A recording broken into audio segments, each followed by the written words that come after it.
आजकल 10-11 साल से जब से मोदी जी की सरकार आई भारतीय जनता पार्टी के, तो आजकल क्या टीवी एंकर पे बैठते हैं दो बड़े बड़े और एक दूसरे को गाली देते हैं। कभी राहुल को देते हैं, कभी राहुल की पार्टी के। आपने अब राहुल जी का ही जिक्र कर दिया। राहुल जी ने अभी वोट यात्रा निकाली है, आपने जिक्र कर दिया। देखो, फिर टॉपिक शुरू करेंगे। इससे समाज बन नहीं रहा है, इससे जो नौजवान है वो बिगड़ रहा है। उसके बाद ये कह रहे हैं कि रोजगार नहीं है नौजवान के पास, यही तो क्वेश्चन है। उसके पास काम नहीं है और उसके दिमाग को भ्रमित किया जा रहा है। जो नया जवान नए बच्चे हैं उनको क्या भ्रमित किया जा रहा है, उनके दिमाग में ये भरा जा रहा है कि एक दूसरे को गाली दो। गाली से देश नहीं चलता है। आप रोजगार की व्यवस्था करिए, आप महंगाई कम करिए, आप रेटी पटरी वाले ये जो उनके क्वेश्चन है, यही तो उनकी व्यवस्था होनी चाहिए। किसान की 2 किलो आय जो बोला उसकी भी होनी चाहिए। खाद लोगों को मिल नहीं रही है, उनकी व्यवस्था होनी चाहिए। किसान कितने परेशान है। ये तो क्वेश्चन इनके है ना, यही तो जवाब मांग रहे हैं ये सरकार से, यही तो जवाब मांग रही है जनता। जवाब कहाँ से मिलेगा? जवाब जब गालियों में इस देश निकल जाएगा और रोड बदलने के नाम पे ये देश चलेगा कि रोड बदल दो, नाम बदल दो, वो हिंदू मुसलमान कर दो। इसका कोई इनके पास जवाब नहीं है, इन सरकारों के पास।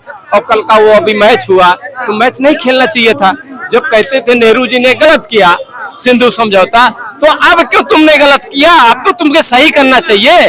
आप कश्मीर कहते हैं हमारा आजाद कश्मीर मेरा है, गृह मंत्री जी जवाब देते हैं पार्लियामेंट में, तो अब नहीं बोलते हैं। ये झूठ बोलने का 11 साल में 11,000 झूठ बोले, और झूठ बोलने से देश नहीं चलता। अगर इस देश को चलाना है तो वही राहुल गांधी वाला ही काम करना पड़ेगा। मोहब्बत की दुकान तुमको खोलनी पड़ेगी। देखिए मैं एक बात मैं बता दे रहा हूँ, एक बात याद आ गई मुझे। आज झारखंड में इरफान अंसारी जो है वो जो है स्वास्थ्य मंत्री है। उन्होंने रिम्स 2 का जो है वहाँ रिम्स 2 बनाने का जो है किया, तो भाजपा वाले पूरी भाजपा रोड पर आ गई हल बैल लेकर के कि हम हल जोतेंगे। ये जो है उपजाऊ जमीन पर रिम्स 2 कैसे बनेगा?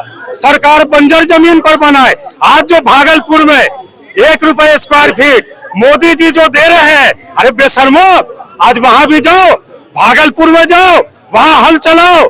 मैं झारखंड के पूरे जो है भाजपा के जो है जो भोपू है उनको जो है मैं ये बता देना चाहता हूँ कि अगर वाकई उपजाऊ जमीन का इतना दर्द है तो भागलपुर में जाओ और उस जमीन को अडानी को देने से आप जो है रोको।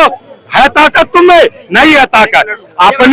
अपने अगर करेंगे तो वो विकास है। एक सवालों का जवाब लेंगे, बताइए। भाई साहब ने सारी बातें रोदी भाई, बीजेपी ये कर रही है, वो कर रही है। अश्विनी उपाध्याय जो कह रहे हैं ना, पहले हमारी बेल्ट मजबूत होनी चाहिए। दूसरी बात, युवाओं के पास ये कह रहे हैं रोजगार नहीं है। घुसपैठी आके, रिफ्यूजी आके देश के अंदर घुस रहे हैं, वे रोजगार कर रहे हैं। दिल्ली में बच्चों को भी पढ़ा रहे, सब काम कर रहे हैं, ठीक है। इनके पास रोजगार नहीं है। बीजेपी सारी जमीनों पर कब्जा कर रही है। वक्फ बोर्ड ने सारी जमीनों पर कब्जा कर लिया, ठीक है। इनके पास कोई जवाब नहीं है, ठीक है। NRC करवाओ, अभी पता चल जाएगा कितने दिल्ली वासी कितने बाहर के, ठीक है। देखो चिल्ला रहे ना, जो सच्चाई है ना क्या सामने हुआ है।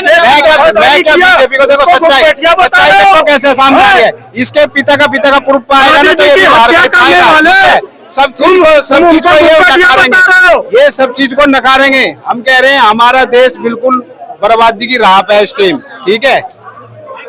आप देख लो दिल्ली में अभी डबल मर्डर हुआ है, ठीक है। वो कार लेकर सरदार जी का कैसे मर्डर हुआ है, ठीक है। अब ये कहेंगे भाई ये भी कुछ सब सोची समझी प्लानिंग के अनुसार चल रहा है।